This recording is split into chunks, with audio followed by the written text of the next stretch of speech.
I should have known something was wrong when they wouldn't turn on the camera. The interview happened on a Tuesday afternoon in my cramped studio apartment, the one with water stains spreading across the ceiling like continents I'd never visit. I'd found the listing on Craigslist at 2 in the morning, half drunk on cheap whiskey and desperation. Remote site security, Flint Hills Wind Farm, $4,500 month plus housing. No experience required. Immediate start. I clicked apply before I could talk myself out of it, and by morning I had a response. Encrypted video call, 3 p.m. sharp, be alone. The hiring manager's square stayed black the entire time, just a name in white text, D. Mercer Site Operations. Their voice came through clear but processed, like they were speaking through a filter. The position requires solo overnight shifts, 7 p.m. to 7 a.m., 6 nights a week. You'll monitor 47 turbines across 8,000 acres of prairie. Cell service is unreliable. You follow the site protocols exactly. No exceptions. They paused, and I heard what might have been breathing, or wind, or digital static. Can you follow instructions, Jesse? I said yes. I would have said yes to anything. I was 2 months behind on rent. My last job, overnight security at a storage facility, had ended when I'd fallen asleep during my shift, and someone had broken into Unit 23 and stolen $4,000 worth of power tools. The landlord's eviction notice was taped to my door. I had $17 in my checking account. So when they offered me the job on the spot, I didn't ask why they'd chosen me. I didn't ask why the pay was so high for what sounded like babysitting empty fields. I just said yes again and again until the call ended and I was staring at my own reflection in the black screen, wondering what I'd just agreed to. The drive took 4 hours, west from Topeka, deep into the Flint Hills, where Kansas stops pretending to be flat and rolls into endless prairie. The landscape changed gradually, strip malls giving way to farmland, farmland giving way to emptiness. Just grass, miles and miles of tall grass rippling in wind that never seemed to stop. The GPS lost signal twice, and I had to navigate by printed directions they'd emailed me. Turn left at the rusted grain elevator. Continue 7.3 miles on gravel road. Past the abandoned church with the caved-in roof. You'll know when you arrive. And I did know, because suddenly they were there, 47 white giants rising from the prairie like something from a science fiction film I'd seen as a kid.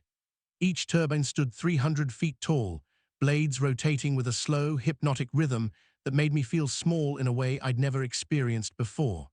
They were arranged in a grid pattern across the rolling hills, visible for miles in every direction, their shadows stretching long in the late afternoon sun. The access road cut through the prairie grass like a scar, leading to a small prefab building at the center of the array. The security hub, my new home. I parked the truck, a beat-up Ford Ranger with 200,000 miles and a duct-taped passenger mirror, and walked to the building. The door was unlocked. Inside, one main room with a desk, a wall of CCTV monitors showing feeds from each turbine's base, a small kitchenette, a bathroom, and a side door leading to what I assumed was living quarters. The air smelled like dust and ozone and something else, something organic I couldn't place. Old coffee, maybe, or sweat. The fluorescent lights buzzed overhead with a frequency that made my teeth ache. The desk held a laptop, a shortwave radio, and a thick 3-ring binder with windbreak station night shift protocols printed on the spine. I sat down in the office chair, worn leather, still warm, as if someone had just stood up, and pressed the call button on the radio. Static, then a voice. "Welcome to Windbreak Station, Jesse. This is dispatch. Your predecessor left suddenly. We are glad you're here." The voice was male, I thought, but with that same processed quality from the interview, like it was being filtered through something. The protocol binder contains everything you need to know. Check turbines 1 through 47 in sequence each night. Report all anomalies immediately. Do not deviate from the routes. What kind of anomalies? I asked. The static stretched. Any deviation from normal operations, you'll know it when you see it. And Jesse, welcome to the prairie. The wind here is different. You'll understand soon enough. The radio clicked off, before I could respond. I opened the protocol binder. The first 80 pages were standard maintenance procedures, turbine inspection checklists, generator backup protocols, emergency contact numbers for electrical issues. The kind of tedious corporate documentation I'd expected. But the very first page, before any of that, was a laminated sheet titled Night Shift Essential Protocols in bold red letters. 13 rules, numbered, some typed. And some handwritten, some crossed out in different colors of ink, like they'd been added and removed over years. I read them twice, and the second time, my hands started shaking. But that came later. First came the map on the wall, a large topographical chart showing all 47 turbines plotted across the grid. Most were marked with small blue dots. 3 turbines, 14, 23, and 31, had red circles around them and handwritten notes in the margins. Approach with caution after midnight. No explanation, just the warning. I looked at the CCTV monitors. Each screen showed a different turbine base, concrete foundations, access panels, floodlights creating pools of white light in the gathering dusk. The angles were identical for every turbine. The structures were identical, standard industrial design, mass-produced, installed by the same crew using the same specifications. But on monitor 14, something looked wrong. I leaned closer, squinting at the screen. The turbine appeared taller. Not by much, maybe 10, 15 feet, but enough that the shadow it cast seemed elongated compared to the others, stretching impossibly long across the prairie grass, even though the floodlight angles were the same. I checked the physical specifications in the binder. All turbines, 300 feet tall, identical blade span, identical foundation depth, no exceptions. I looked back at the monitor. Turbine 14 still looked taller, the shadows still stretched too far. My shift started at 7 p.m. The sun was setting, turning the prairie gold and orange and finally purple. I grabbed the keys to the security truck, a white F-250 with windbreak station security, stenciled on the doors, and headed outside. The wind hit me immediately, stronger than it had been when I'd arrived, carrying the smell of grass and earth and something metallic I couldn't identify. The turbine's blades whooshed overhead with a rhythm that was almost musical, almost peaceful, if you didn't think too hard about the sheer mechanical force required to move something that large. I started with Turbine 1, following the route on the GPS tablet mounted to the dashboard. The drive took 7 minutes across the access roads. When I arrived, I parked 50 feet from the base, as instructed, and got out with my flashlight and inspection checklist. The turbine towered above me, blades cutting through the darkening sky with that same slow, hypnotic rotation. The foundation was solid concrete, the access panel locked, the floodlight functioning. Normal. I checked the boxes on my tablet and moved on. Turbines 2 through 6, normal. The routine was meditative, almost boring. Drive, park, inspect, log, repeat. The prairie stretched empty in every direction, just grass and wind and the distant shapes of other turbines. I was completely alone, no other vehicles, no buildings except the hub behind me, no lights except the turbine's floodlights and my truck's headlights cutting through the dark. It should have felt peaceful. Instead, it felt like standing on the edge of something vast and patient.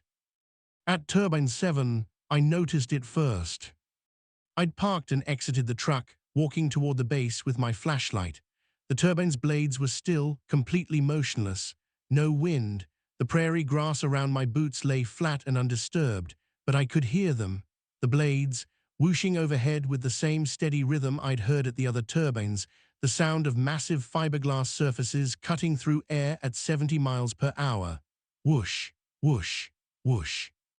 I looked up. The blades weren't moving. They hung frozen against the night sky, 3 enormous white arms extending from the nacelle, perfectly still. But their shadows on the ground were rotating. I stood there for 30 seconds, watching the impossible. The shadows swept across the concrete foundation in a steady circle, passing over my boots every 20 seconds, while the blades themselves remained motionless 300 feet above me. The sound continued, whoosh, whoosh, whoosh, synchronized perfectly with the shadow rotation, but there was nothing creating the sound, nothing moving to cast the shadows. I checked the CCTV feed on my tablet. On the screen, Turbine 7's blades were spinning normally, full rotation, exactly as they should be in the steady Kansas wind. I looked up again, still motionless. I looked at the shadows, still rotating. My hands found the radio on my belt. "Dispatch, this is Jesse. I'm at Turbine 7, experiencing a visual discrepancy. The blades appear stationary, but their shadows are moving. CCTV shows normal operation, requesting guidance." Static. "Then, Jesse, do not attempt to reconcile visual discrepancies. Log the observation and continue your route. The turbines and their representations do not always align. This is expected behavior." "Expected behavior," my voice cracked. "What does that mean?" "Continue your route, Jesse. You're doing fine. The prairie shows you what it wants to show you, what you're seeing. G with your eyes is as real as what the cameras see. Both are true, neither are lies. Continue to Turbine 8. The radio clicked off. I stood in the shadow that shouldn't exist, listening to the sound that had no source, and felt something fundamental shift in my understanding of the job I'd accepted. This wasn't about watching turbines. This was about something else, something the protocols hadn't explained yet. I got back in the truck and drove to Turbine 8, my hands gripping the wheel tight enough to hurt. The wind direction indicator on the dashboard, a simple compass-style gauge I'd barely noticed before, pointed steadily south, just like it was supposed to. Prevailing Kansas wind, normal, expected. But as I glanced at it, the needle twitched, just once, just barely. Not toward any compass point. Toward me. I didn't read the rules until after midnight. Looking back, that might have saved me, or damned me, I'm still not sure which. The rest of the first round took 5 hours. 47 turbines, averaging 6 to 7 minutes per inspection, plus drive time between locations across the sprawling grid. By the time I completed the circuit and returned to the hub, it was 1:47 a.m., and my legs ached from climbing in and out of the truck, and my eyes burned from staring at concrete and floodlights and shadows that didn't always behave the way shadows should. I'd logged 3 more visual discrepancies, turbines where the CCTV showed stillness, but I saw rotation, or vice versa, and each time, dispatch had given me the same response. Expected behavior, continue your route. I made coffee in the hub's kitchenette, bad instant stuff that tasted like chemicals and regret, and sat down at the desk with the protocol binder. The CCTV monitors glowed behind me, showing all 47 turbines in their neat grid of surveillance. Everything looked normal, everything looked wrong. I couldn't tell the difference anymore. The laminated first page caught the fluorescent light as I turned to it. Night shift, essential protocols. Rule 1, check all 47 turbines in numerical sequence. Never skip a number, never check out of order. Rule 2, turbines 14, 23, and 31 must be inspected from the truck only between midnight and 4 a.m. Do not exit the vehicle. Rule 3, if you see someone standing beneath a turbine, verify their reflection in your truck's mirror before approaching. If there is no reflection, drive away immediately and report to dispatch. Rule 4, the wind direction indicator on your dashboard should always point south, prevailing Kansas wind. If it points any other direction, return to the hub immediately. Rule 5, each turbine foundation has a small access hatch for maintenance. All hatches should be closed. If you find one open, close it and log the turbine number. Do not look inside. Rule 6, you will hear the turbines singing on windy nights, a harmonic resonance through the blades. This is normal. If you hear singing on a still night, ignore it. Rule 7, turbine 14 was installed in 2009. If the maintenance plate shows an installation date of 1952, do not approach within 100 feet. Tilde tilde. Rule 8. The shadow cast by each turbine should point away from the floodlight at its base. If any shadow points toward its light source, mark the turbine for maintenance, but continue your route. Rule 9. Your radio is for communication with dispatch only. If you receive a transmission from someone claiming to be another guard, do not respond. You are the only night security on site. Rule 10. Some turbines will show movement on CCTV when they're actually still, or vice versa. Trust what you see in person, not the monitors. Tilde tilde. Rule 11. Each turbine emits a low hum, 1720 Hz, below human hearing range but physically perceptible. If you hear the hum instead of just feeling it, you've been on shift too long. Return to the hub. Rule 12. Tilde tilde. The wind farm is built on former coronation land. If you see ritual markers, stones, feathers, carved posts near turbine foundations, do not disturb them. The turbines and the land have an agreement. Tilde tilde. Rule 13. At the end of your shift, 7 a.m., count the turbines visible from the hub. There should be 47. If you count more, report immediately and do not investigate. I read them 3 times. The typed ones made a kind of sense. Workplace safety protocols dressed up in slightly ominous language. The crossed-out ones made my stomach twist. They were in different ink colors. Rule 7 in faded blue ballpoint, Rule 10 in black marker, Rule 12 in red pen. Different people had crossed them out at different times, or the same person had changed their mind multiple times about what should be known. Why cross them out instead of removing them? Why leave them visible enough to read through the strike-through?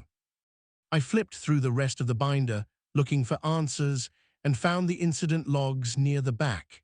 24 entries, most dated within the last 5 years, written in different handwriting. Short observations, clinical. Language, the kind of documentation you'd expect from security guards doing boring overnight work. March 2018, Turbine 15, blade malfunction, automated shutdown, maintenance notified. July 2019, Turbine 8, deer carcass found near foundation, removed per protocol. October 2019, Turbine 22, power generation anomaly, spiked to 340 kW, returned to normal after 20 minutes. Standard stuff, then. April 2019, Turbine 31, access hatch found open at 3:47 a.m., closed per protocol. Inside was deeper than it should be, could see rungs descending past where foundation should end. Foundation depth per specs, 12 feet. Visible ladder rungs, estimated 40 plus.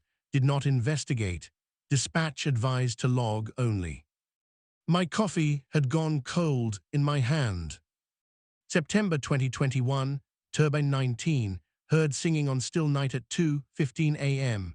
No wind, grass completely calm, followed protocol and ignored. Singing lasted 6 hours, continuous harmonized voices, sounded like my daughter's voice. My daughter died in 2015. She used to sing that specific song. Dispatch confirmed singing is normal environmental acoustic phenomenon. I know my daughter's voice, that was her. December 2023, Turbine 7, counted 49 turbines from hub at 7:03 a.m. shift end. Repeated count, 49. Dispatch instructed immediate evacuation, departed site for 24 hours, returned next shift, count back to 47, 2 turbines were extras. Never learned which ones, never learned where they went. The entry was dated December 12, 2023, 14 months ago. I looked at the CCTV monitors behind me, counting the screens, 47. I counted again, still 47. I wanted to go outside and count them physically, but it was 2:33 a.m., and Rule 2 said turbines 14, 23, and 31 required vehicle-only inspection between midnight and 4. I didn't know what would happen if I walked outside during those hours, and I wasn't ready to find out. I started my second round at 2:45 a.m. The prairie had changed in the hours since sunset, darker, emptier, the kind of empty that feels full of watching. The turbines rose against the night sky like pale monuments to something I didn't understand yet. My headlights cut through grass that moved in wind I couldn't feel through the truck's closed windows. At turbine 14, I stopped at the required distance and did not exit the vehicle.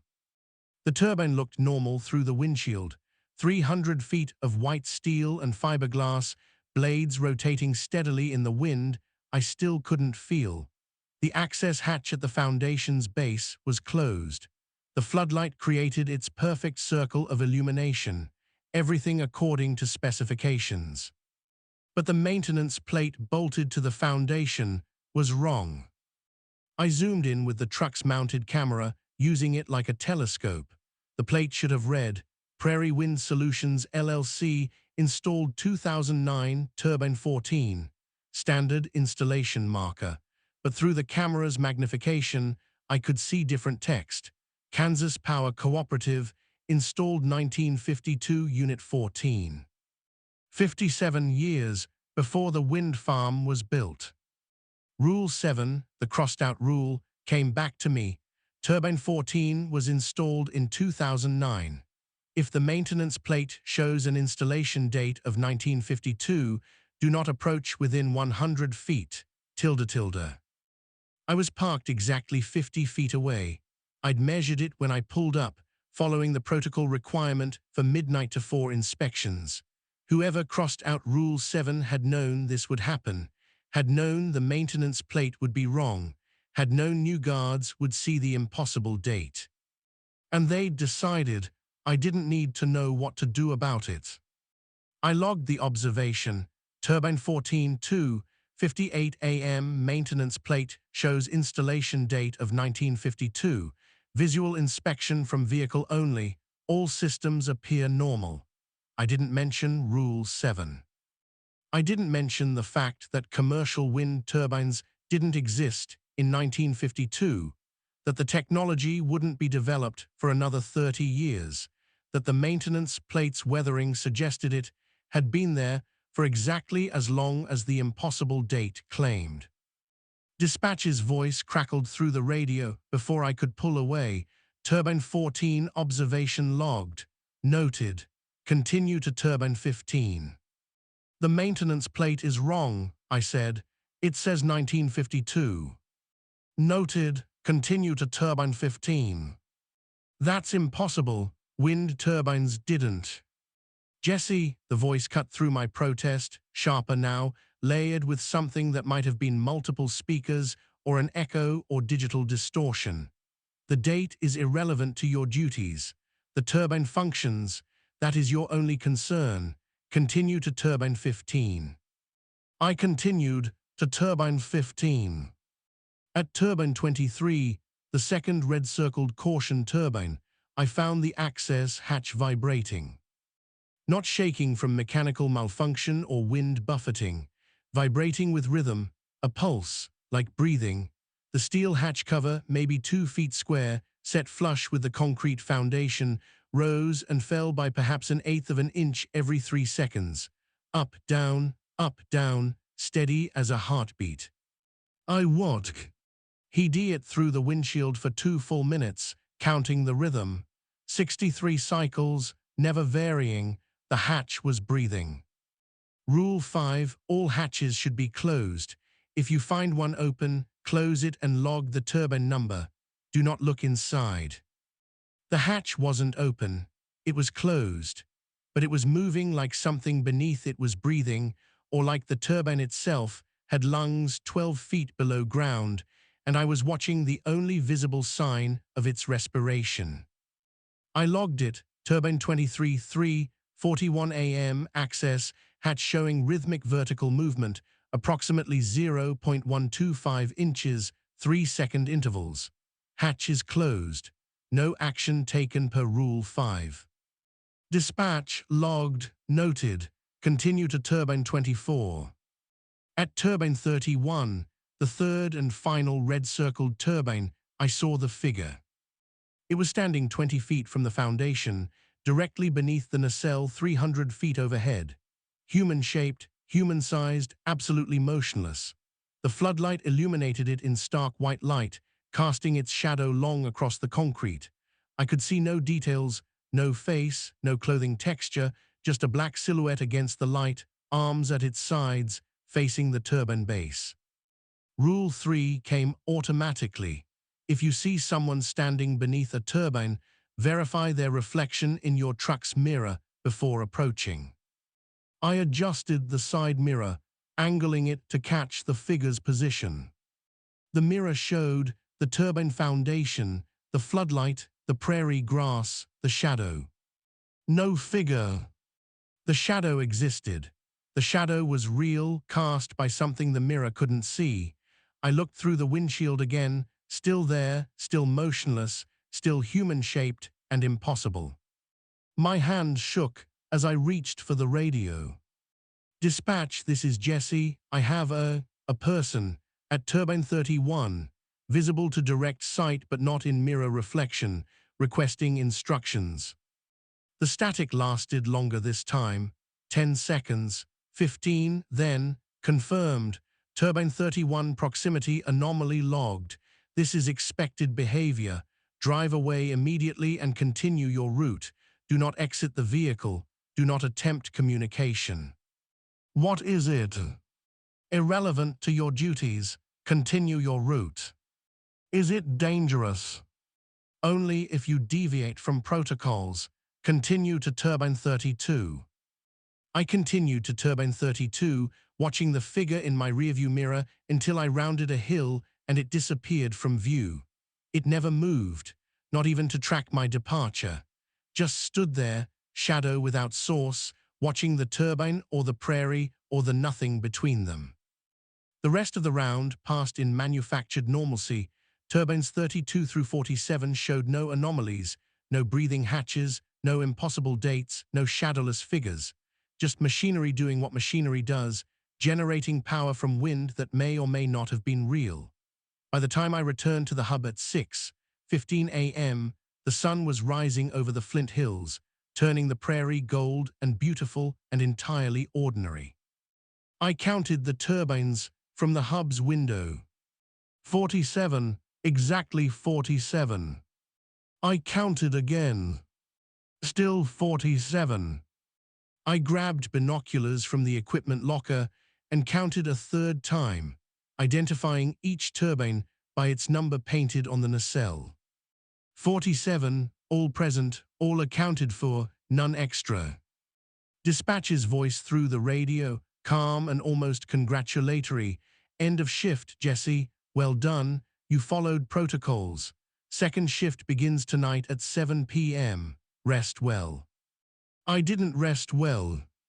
I lay in the small bedroom attached to the hub, single bed, single window overlooking the turbine field, single lamp that flickered when the wind gusted, and stared at the ceiling.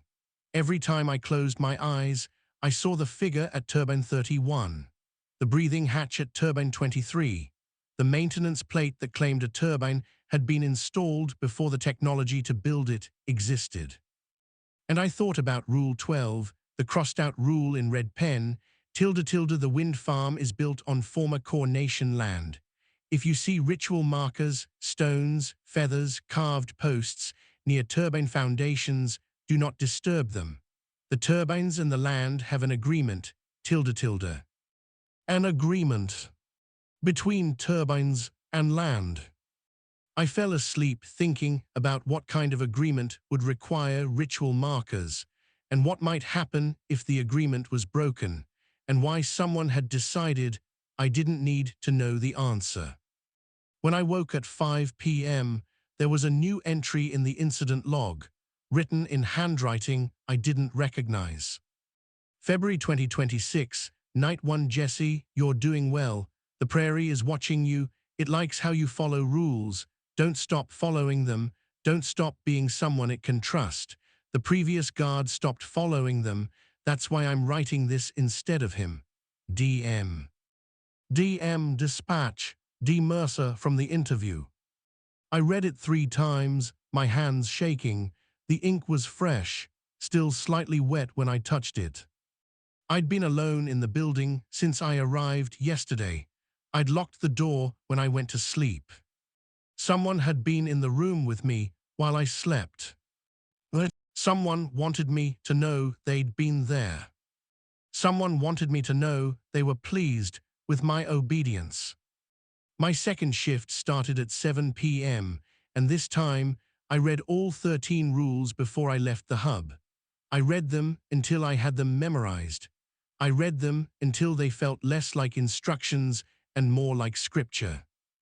Because I was beginning to understand, these weren't safety protocols. These were survival rules. And the prairie was keeping score. On night 3, I became obsessed with the compass. It started during the afternoon when I was supposed to be sleeping but couldn't stop thinking about Rule 4. The wind direction indicator on your dashboard should always point south, prevailing Kansas wind. If it points any other direction, return to the hub immediately. The rule implied the indicator could point another direction, would point another direction. The question was when and what that direction would mean. The indicator itself was unremarkable, a simple mechanical gauge mounted in the center of the dashboard, the kind you'd find in any vehicle used for outdoor work. A circular face with cardinal directions, a magnetized needle that swayed and settled, showing wind direction in real time. During my first 2 shifts, it had pointed steadily south, occasionally drifting to southwest or southeast as the prairie wind shifted, but always returning to its prevailing heading.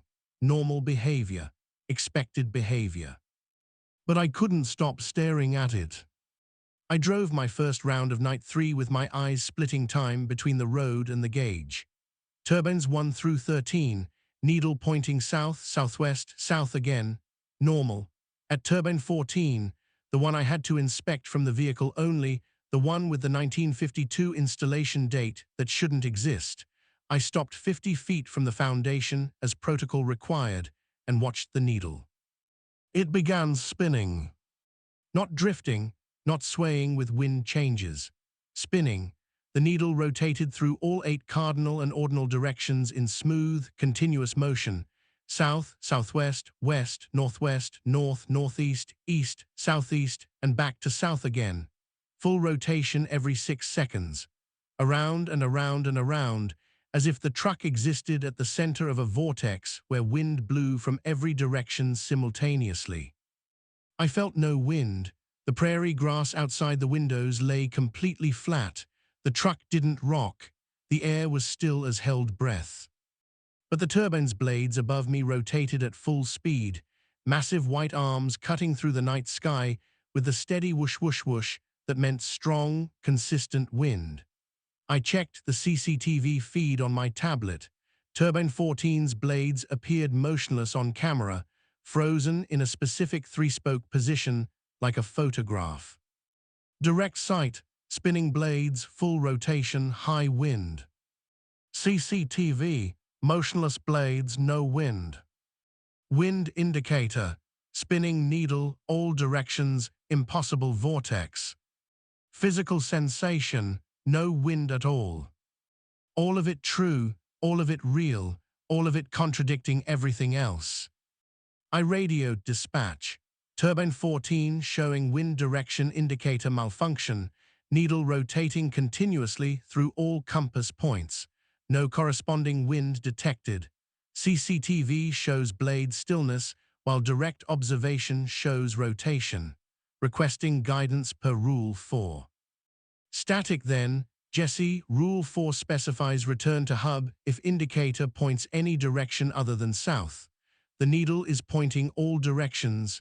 That's different. Different rules apply. Remain at current position. Do not exit the vehicle. What's happening?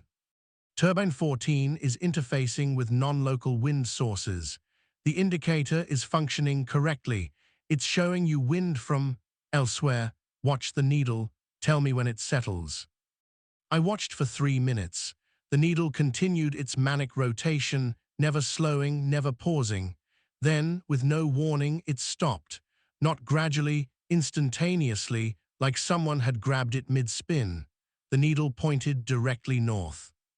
Dead opposite the prevailing Kansas wind. "It's pointing north," I said into the radio. Confirmed, Turbine 14 is currently drawing power from northern wind source. This is expected behavior during non-standard operational periods. The turbine generates approximately 30% more power when accessing alternate wind sources. You may proceed to Turbine 15. Do not deviate from route. "Where is the wind coming from?" "Elsewhere, Jesse. Continue your route." I continued to Turbine 15, watching the wind direction indicator the entire drive. The moment I crossed some invisible threshold, I later measured it at exactly 1,000 feet from Turbine 14's foundation. The needle snapped back to south. One frame it pointed north, the next it pointed south, with no transition between. Like reality had two different settings, and I just switched channels. Back at the hub at 3 a.m., I couldn't sleep. I searched the desk drawers, looking for anything that might explain what elsewhere meant, what non-local wind sources were, why a turbine installed.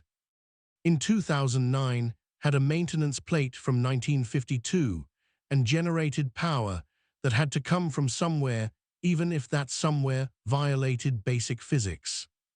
In the bottom drawer, underneath a stack of blank incident report forms, I found a logbook I'd never seen before.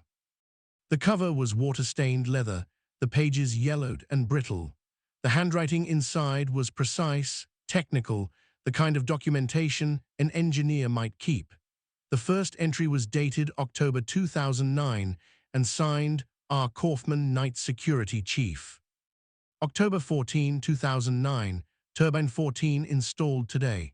Crew said the foundation drilling hit empty space at 60 feet down. Cavity was enormous. Foreman dropped a stone down the borehole and we counted. 8 seconds before we heard it hit bottom. 8 seconds is approximately 1,000 feet of free fall, but the drilling specs only called for 60 feet. What's down there? Engineers poured extra concrete, said it was just a sinkhole and not to worry. Turbine activated at 4 p.m. The moment the blades started turning, the wind direction gauge in my truck immediately pointed north. I was parked 2 miles away. The gauge has pointed north every time I approached Turbine 14 since. Chief engineer said it's magnetic interference from the nacelle. I don't think so. Magnets don't make wind blow from the wrong direction. October 29, 2009, Turbine 14 power generation is anomalous. It's producing 340 kilowatts average, while identical turbines produce 240 kilowatts. Same blade size, same wind exposure, same everything. The extra 100 kilowatts has to be coming from somewhere. Grid manager says it's impossible. I agree, but the meters don't lie. The power is real. Where is it coming from? November 7, 2009. Heard singing from Turbine 14 tonight. 2:15 a.m., completely still prairie, no wind at all.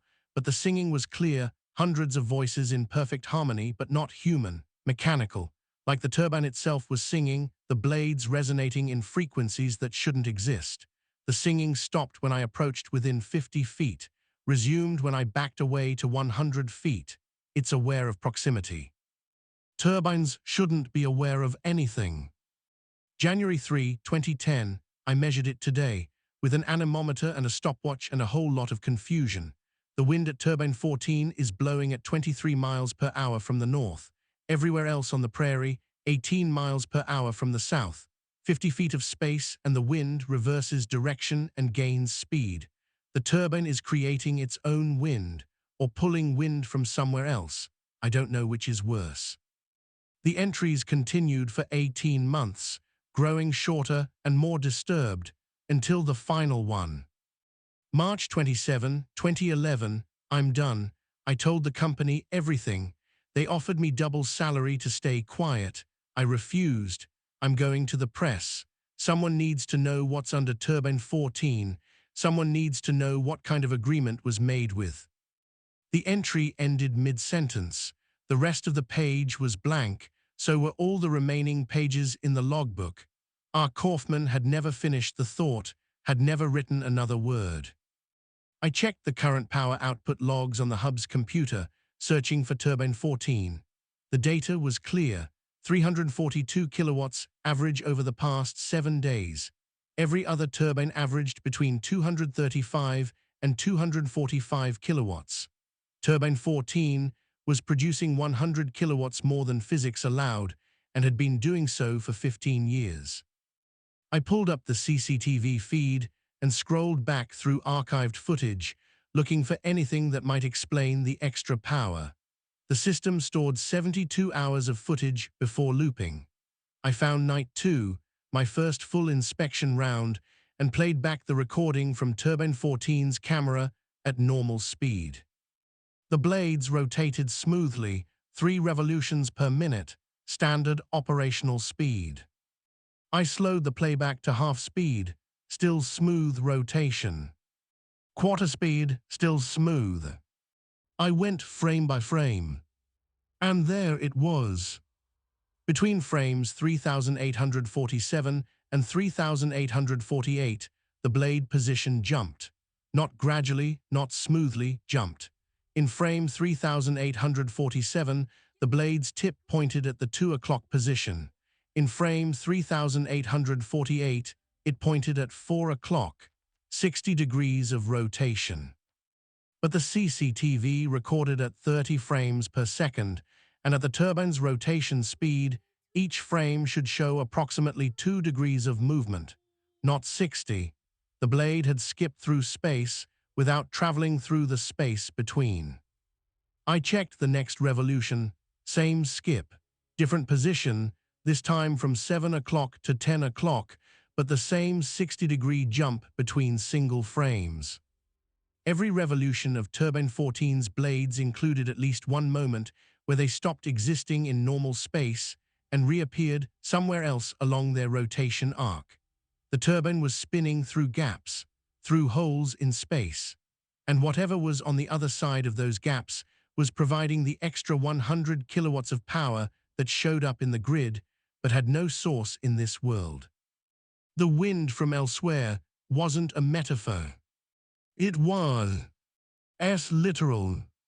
Turbine 14 was harvesting wind from another location, another place that existed 60 degrees of rotation away from where the blades should be, where wind blew from the north instead of south, where something that sounded like hundreds of mechanical voices sang in the darkness. I looked at the wind direction indicator mounted in the truck outside, visible through the hub's window. It pointed south, showing the normal Kansas prairie wind. But I knew now what it really was, not a wind gauge. A detector. Showing me when turbines were pulling from somewhere else. Showing me when the machinery around me was temporarily not here, when it was reaching through those 60-degree gaps into whatever vast cavity R. Kaufman had found at the bottom of the foundation drilling. The cavity that was supposed to be 60 feet deep, but had an 8-second drop. The cavity that was 1,000 feet deep, at minimum. The cavity that existed beneath Turbine 14, and probably beneath all 47 turbines, and had existed there long before 2009, long before the wind farm, possibly long before the 1952 date on the impossible maintenance plate. I thought about Rule 12, the crossed-out rule about coordination land and agreements between turbines and something else. I thought about the singing on still nights. I thought about the figure at Turbine 31 with no reflection. And I understood, with a certainty that felt like falling, that the wind farm wasn't harvesting energy from the prairie. It was harvesting energy from the spaces between moments, from the gaps where the turbine blades stopped being here and started being there, from a cavity system that might not be physical space at all, but something else, something that had been sacred to people who knew better than to build permanent structures over it. The turbines weren't wind turbines. They were dimensional drilling equipment. And I was the night watchman for holes punched through reality. My shift started again at 7 p.m.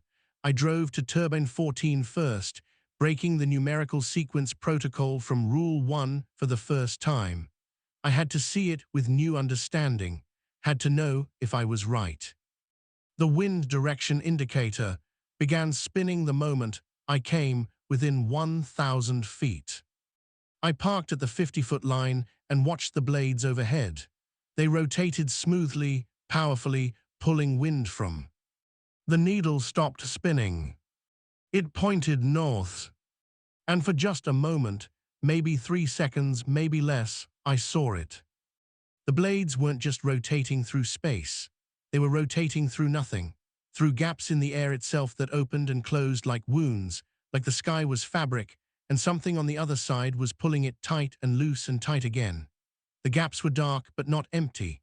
They were full of wind that came from somewhere below, somewhere deep, somewhere vast enough to generate 100 extra kilowatts of power by breathing up through holes we drilled into its ceiling. Then the moment passed.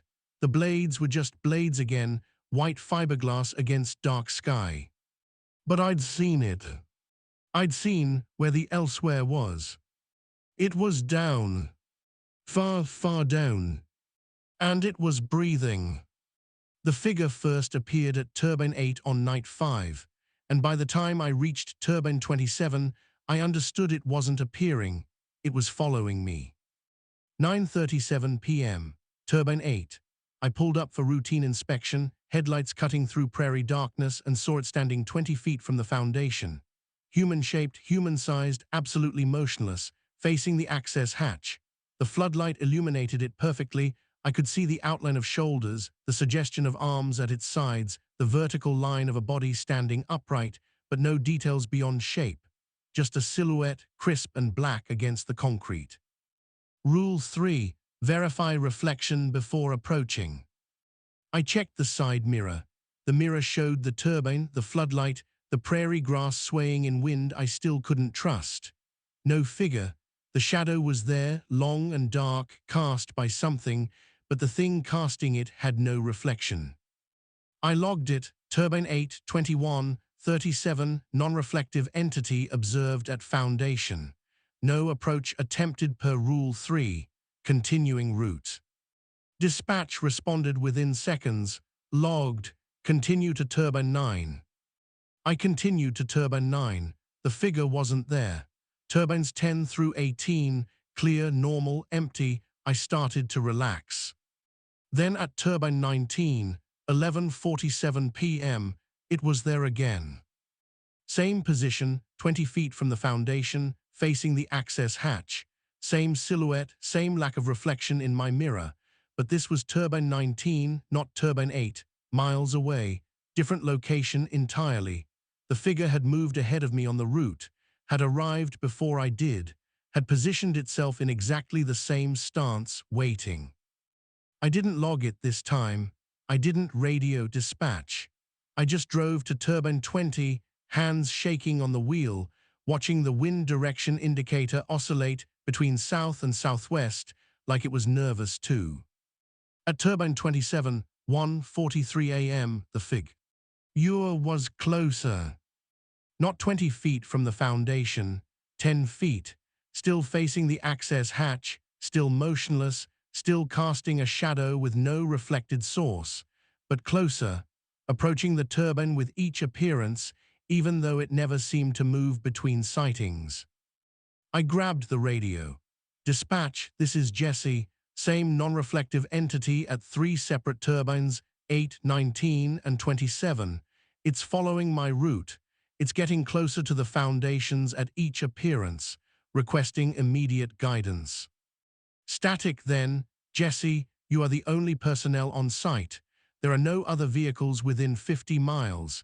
The entity you're observing is not a person. I know it's not a person. It has no reflection. What is it? The static stretched long enough that I thought the connection had died. Then Dispatch's voice returned, layered with something that might have been multiple speakers or distortion or genuine fear. The figures are attracted to inspection patterns. They follow the route because you follow the route. They appear in sequence because that's how you teach them to appear. Never break sequence or they'll The transmission cut to pure noise. I waited 30 seconds, a minute, 2 minutes. Nothing but static. I was at turbine 27, which meant turbine 31, one of the 3 red-circled caution turbines, was next in sequence. I checked my watch, 1:51 a.m., still within the midnight to 4 window when I had to inspect it from the vehicle only. I drove to turbine 31. The figure was there, but not on the ground, not 20 feet away or 10 feet away or anywhere near the foundation. It was standing on air, 300 feet above the ground, directly beneath the turbine's nacelle, suspended in empty space like gravity had forgotten to apply. The floodlight from below illuminated it from underneath, creating inverted shadows that climbed up its body instead of falling away. It stood with arms at its sides, head tilted slightly downward, looking at the prairie far below. Looking at me. I grabbed binoculars from the passenger seat and focused on the figure. The magnification brought details I immediately wished I hadn't seen. It was wearing a security uniform. My security uniform, khaki pants, navy blue polo with windbreak station security embroidered on the chest, black boots identical to the ones on my feet. The figure was dressed exactly like me, down to the way the polo tucked into the waistband, the way the collar sat against the neck. I couldn't see its face.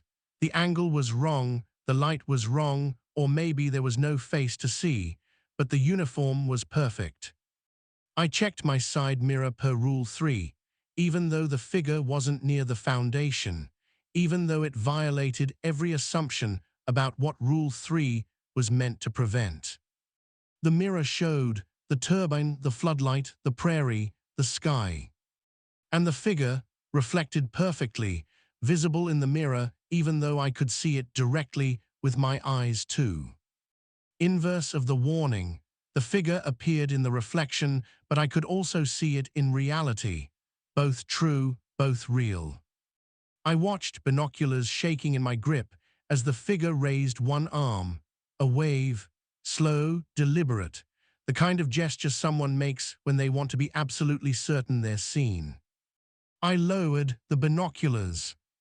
The figure's reflection in the mirror was clearer than the direct view. In the mirror, I could see its face. My face.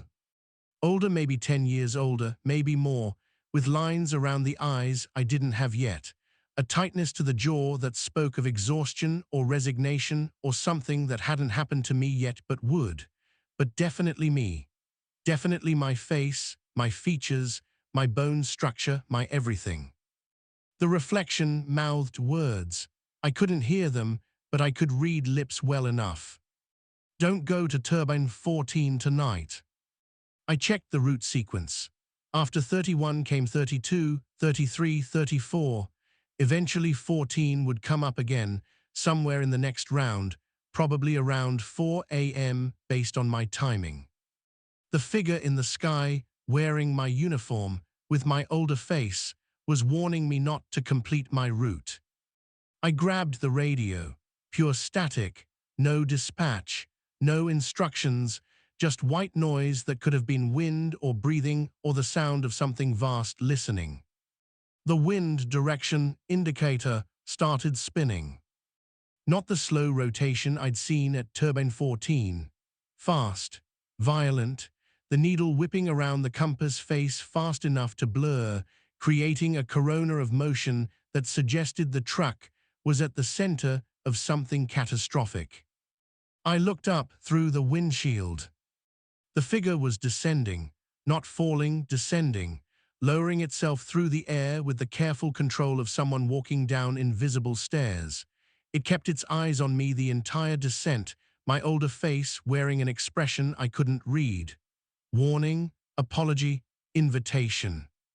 50 feet above ground. 20 feet. 10. I started the truck and drove.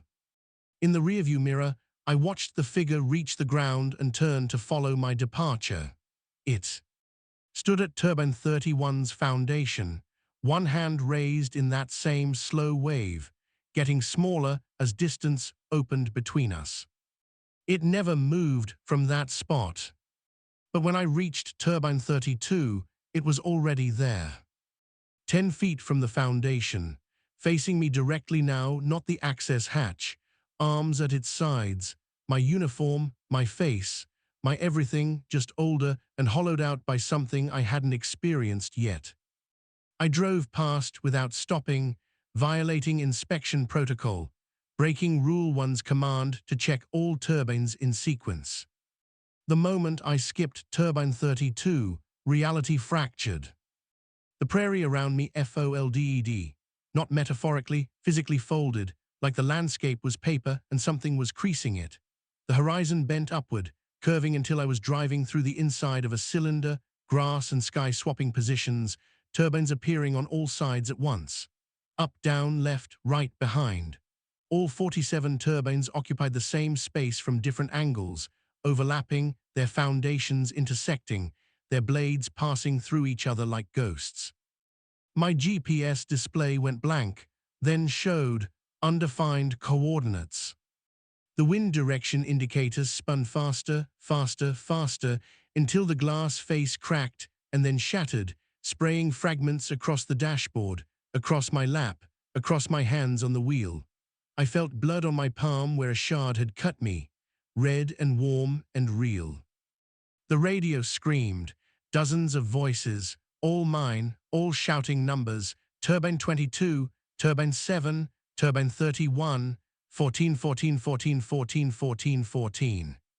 I slammed the brakes. The truck stopped.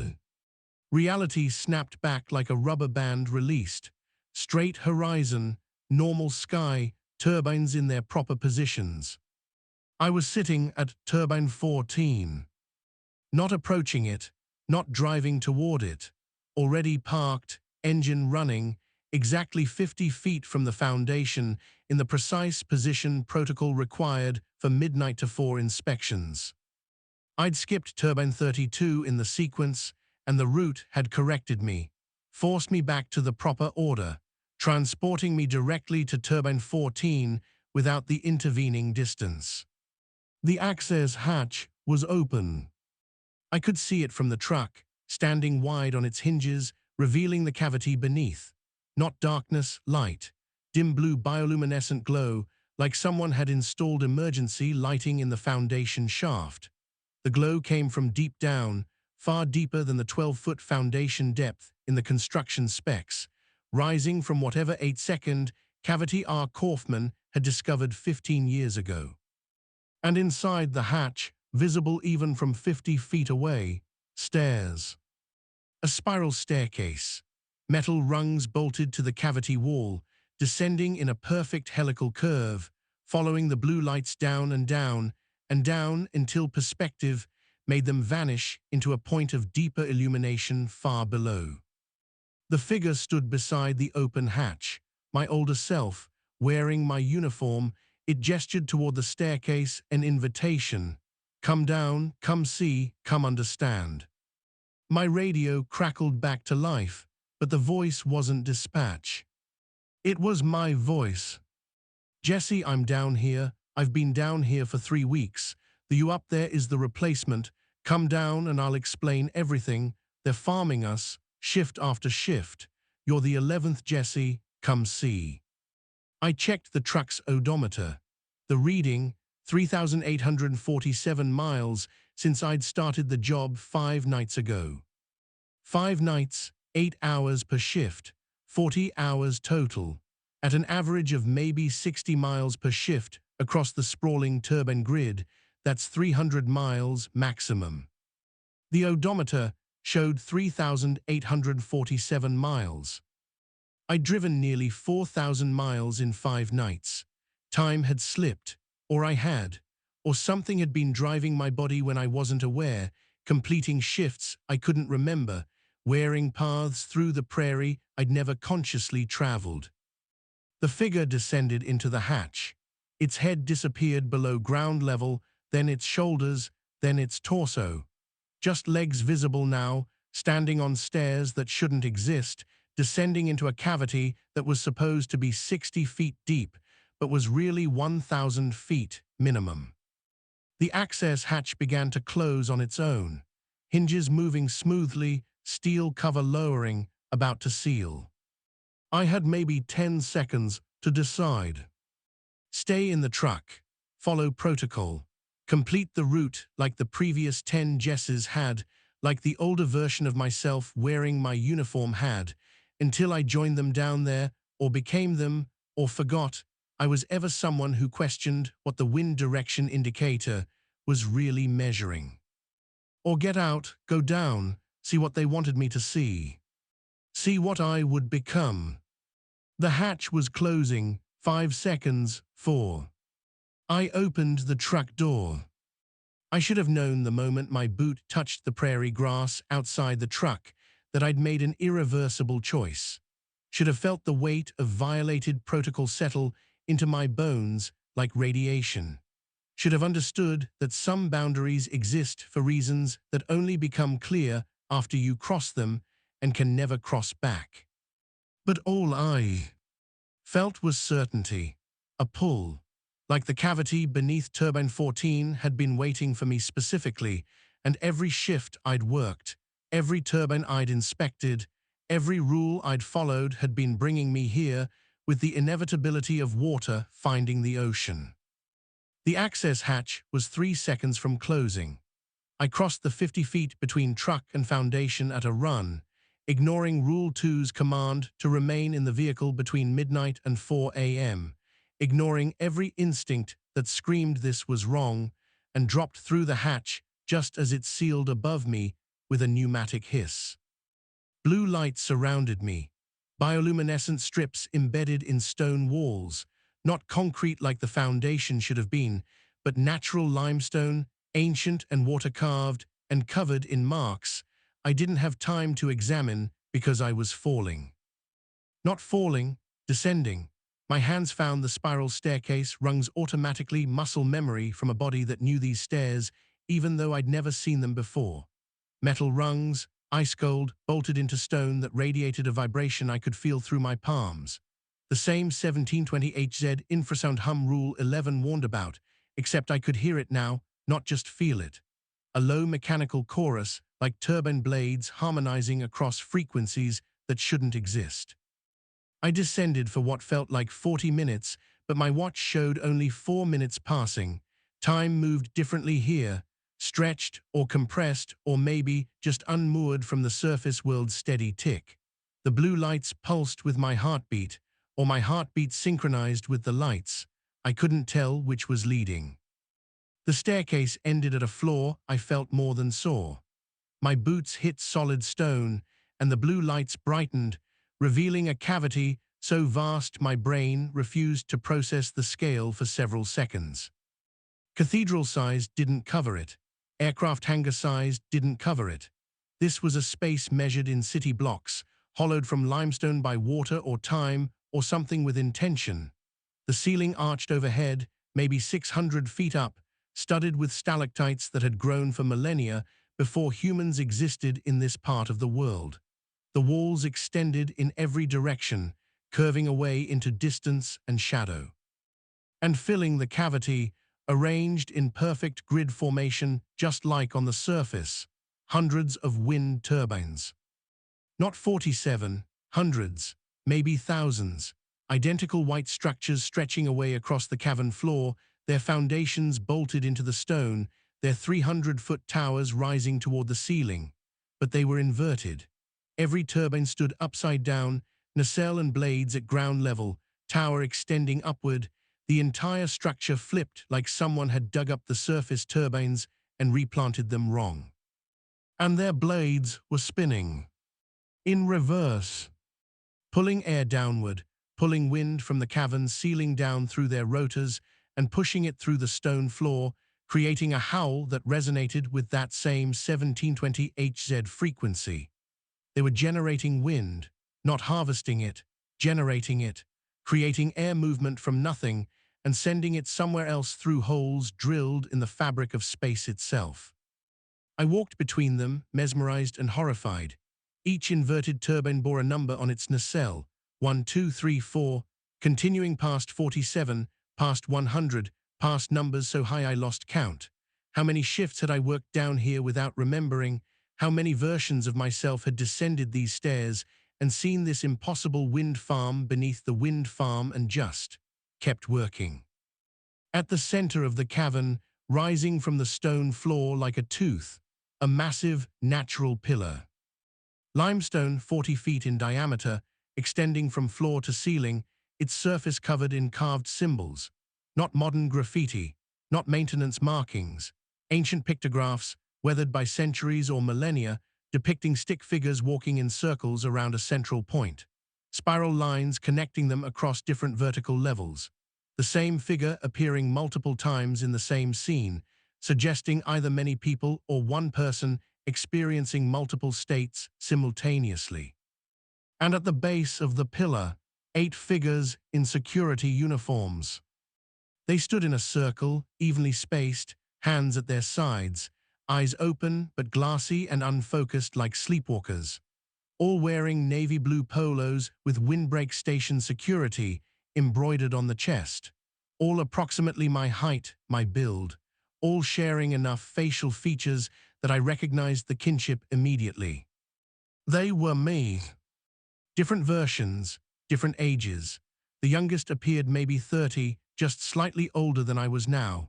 The oldest looked 60 or more, skin weathered, hair gone white, but still recognizably the same bone structure, the same jaw, the same eyes that I saw in mirrors. The oldest one spoke without moving his lips. The voice came from everywhere and nowhere, resonating through the cavity like the turbine's hum. Welcome to the anchor point. I'm Jesse Iteration 47. I've been down here for 11 months surface time, which is 6.4 years cavity time. These are iterations 12, 19, 23, 30, 34, 38, and 41. We are the ones who descended. The others stayed on surface and reintegrated. Reintegrated into what? My voice sounded small in the vast space. Into the prime, into you, you're the amnesia carrier. Every shift, you reabsorb our experiences but retain only surface-level memory. Down here, we retain everything. We remember all the loops, all the shifts, all the fragmentation. We are the archive.